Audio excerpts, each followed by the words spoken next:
देखिए जैसे कि ये वाक्य है, neither my parents nor I are going to forgive you for this mistake, कि हम ना तो माता पिता और न मैं इस गलती के लिए आपको क्षमा करूँगा। तो इसका मतलब है, ये देखिए यदि किसी वाक्य में, इसका एक रूल है, नोट करके लिख लीजिएगा, इसका एक रूल है, यदि किसी वाक्य में आइदर और, नाइदर नोर दिया गया हो तो उसमें हम हमेशा हेल्पिंग वर्ब पास वाले सब्जेक्ट के अनुसार लगाते हैं। एक बार फिर से वाक्य को पढ़िए, नाइदर माई पेरेंट्स नोर आई, पास वाला सब्जेक्ट मतलब इस आई के अकॉर्डिंग हम यहाँ हेल्पिंग वर्ब लगाएंगे। ये जो हेल्पिंग वर्ब दी गई है ये पेरेंट्स के अकॉर्डिंग दी गई है, क्योंकि ये प्लूरल है और आई हमारा प्लूरल होता है, लेकिन इसमें हम एम का प्रयोग करते हैं।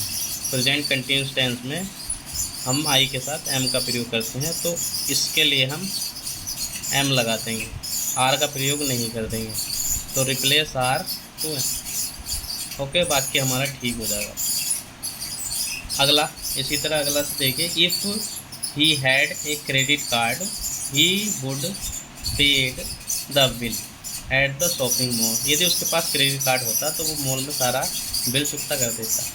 आप जानते हैं जैसे कंडीशनल सेंटेंस है, ये हमारा सिंपल पास्ट है, ठीक है, और कभी भी किसी भी मॉडल के साथ हम वर्ब की सेकंड फॉर्म या थर्ड फॉर्म का प्रयोग नहीं करते हैं, हमेशा वर्ब की फर्स्ट फॉर्म का प्रयोग करते हैं। तो इस पेड का हम पे कर देंगे।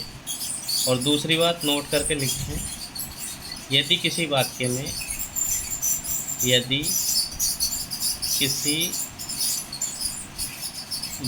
में इफ प्लस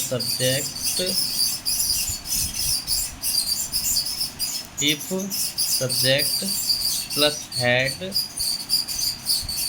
प्लस B3 दिया गया हो तो उसके साथ हम वुड हैव प्लस B3 का प्रयोग करते हैं। वुड हैव या शुड हैव और प्लस B3 का प्रयोग हम करते हैं। हमारा कौन सा पार्ट गलत है? हमारा बी पार्ट रॉन्ग है। किसी भी मॉडल के साथ हम ये थर्ड फॉर्म या सेकंड फॉर्म का प्रयोग नहीं करते हैं, इसलिए हम इस पेड का पे कर देंगे, क्योंकि ये simple past indefinite tense, simple past है, ये पास्ट परफेक्ट नहीं है। अगर ये पास्ट परफेक्ट होता और V3 इसमें दी होती तो हम यहाँ वुड हैव पेड कर देते, तो भी हमारा वाक्य ठीक हो जाता। Now next move to the next. Bread and milk are my favourite breakfast. Bread और मिल्क जो है वो मेरी फेवरेट क्या है? ब्रेकफास्ट, नाश्ता है। यदि किसी वाक्य में, इसका नोट करके लिख लीजिएगा, यदि किसी वाक्य में दो या दो से अधिक सब्जेक्ट मिलकर एक ही भाव प्रकट करें तो उसके लिए हम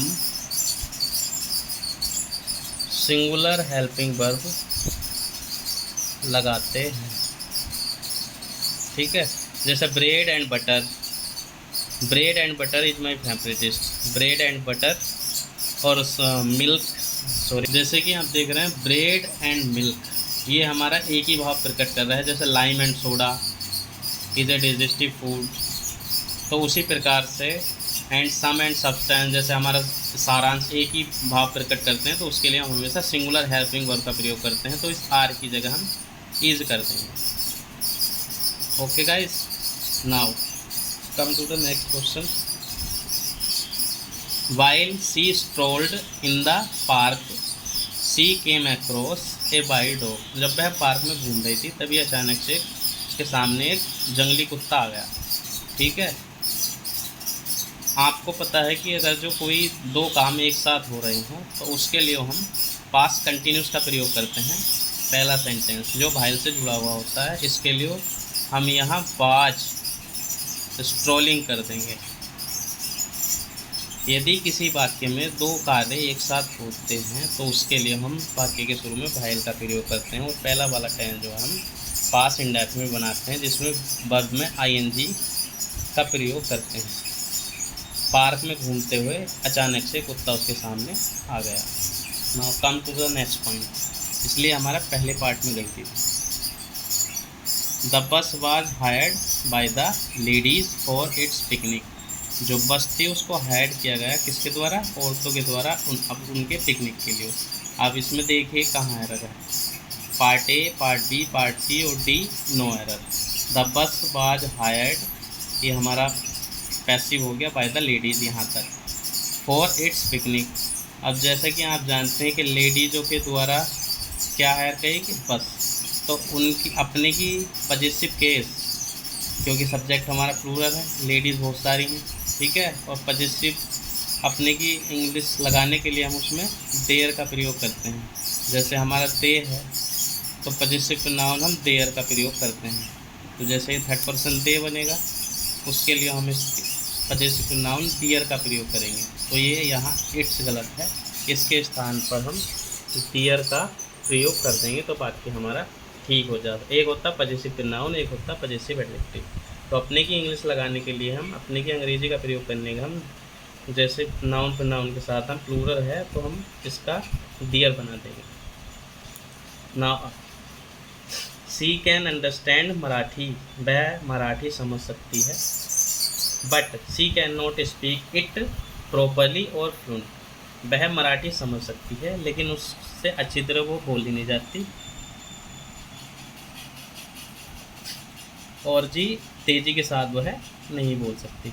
तो ये हमारा एडवर्ब है प्रॉपरली, तो इसको भी हम एडवर्ब बनाएंगे, क्योंकि वर्ब को क्वालिफाई हमेशा कौन करता है? ये स्पीक हमारी वर्ब है, तो वर्ब को हमेशा क्वालिफाई कौन करता है? एडवर्ब। ये दोनों एडवर्ब हैं, प्रॉपरली दिया हुआ था और फ्लुएंट दिया था, इसमें इसलिए हम एलवाई लगा के इसको एडवर्ब बना देंगे। Now coming to the next point, rule number 8। For a long time I did not know, लंबे समय से मुझे नहीं पता था, who was sitting besides me because it was very dark, क्योंकि बहुत अंधेरा था और लंबे समय से मुझे ये नहीं पता था कि मेरे पास मेरी साइड में कौन बैठा है। ठीक है गाइस, अब इसमें हमें एरर का पता लगाना है। फॉर ए लॉन्ग टाइम, ये हमारा ए पार्ट हो गया, ये हमारा बी पार्ट, ये हमारा सी पार्ट, और D no error. For a long time, आप इस यदि आपको हिंदी आती है निकालनी तो आप बहुत अच्छे से एरर को पकड़ सकते हैं, एकदम करेक्ट एरर को आप पकड़ सकते हैं। बहुत ही कम या रेयर ही चांस में ऐसा होगा जो आपको ना पता चले कि गलती कहाँ है। यदि आपको हिंदी निकालनी आती है इंग्लिश की तो आप एकदम से एरर को पकड़ लेंगे कि गलती कहाँ है। For a long time I did not know who was sitting besides me. देखिए जैसे बिसाइड होते हैं तो बिसाइड और बिसाइड्स, इसका मतलब होता है के अतिरिक्त, के अतिरिक्त, के अतिरिक्त मतलब additional, side of, by the side of. इसलिए हम इस बिसाइड का प्रयोग नहीं करेंगे इस सेंटेंस में, इस वाले बिसाइड का प्रयोग कर देंगे, तो इसमें से हम ऐसा हटा देंगे, बाकी हमारा एकदम ठीक हो जाएगा। अब अगला देखते हैं। इसी तरह क्वेश्चन नंबर 9 है, the whole block of flats including 2 shops were destroyed in the fire. जो पूरा ब्लॉक था जिसमें कि 2 दुकानें थी, वो आग के द्वारा क्या होगा? आग में जल गया या नष्ट हो गया। ठीक है, यदि किसी वाक्य में इसका रूल है नोट करके रूल लिख लेंगे। यदि किसी वाक्य में with, together with, along with आदि दिया हो और इंक्लूड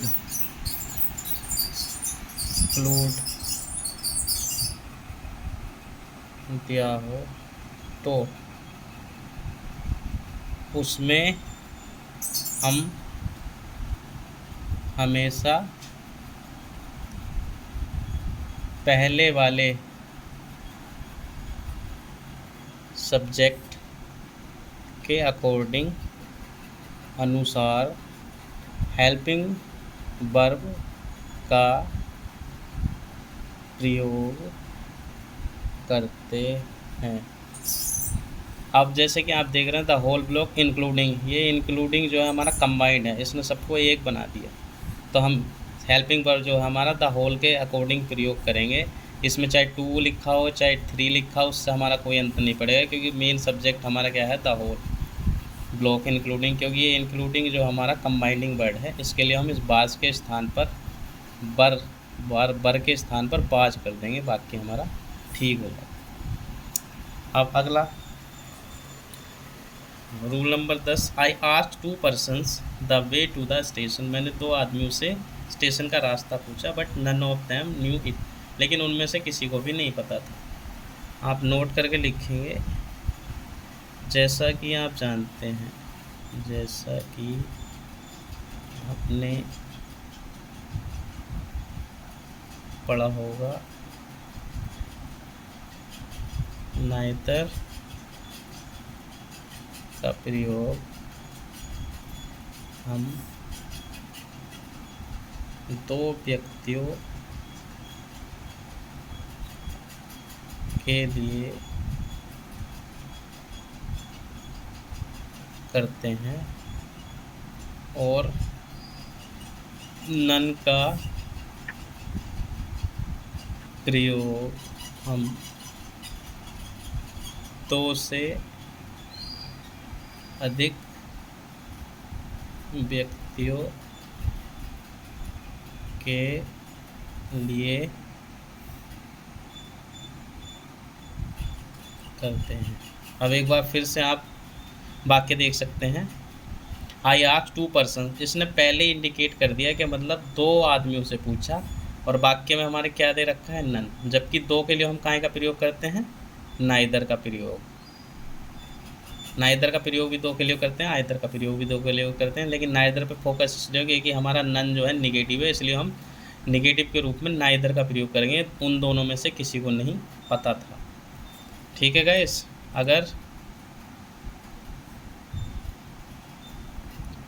इसमें कोई भी गलती हुई हो तो अगली वीडियो में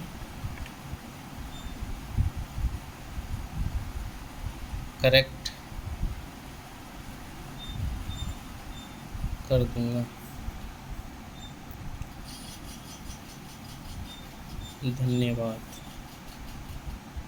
धन्यवाद guys, thanks a lot, and follow my channel and subscribe it and like and share.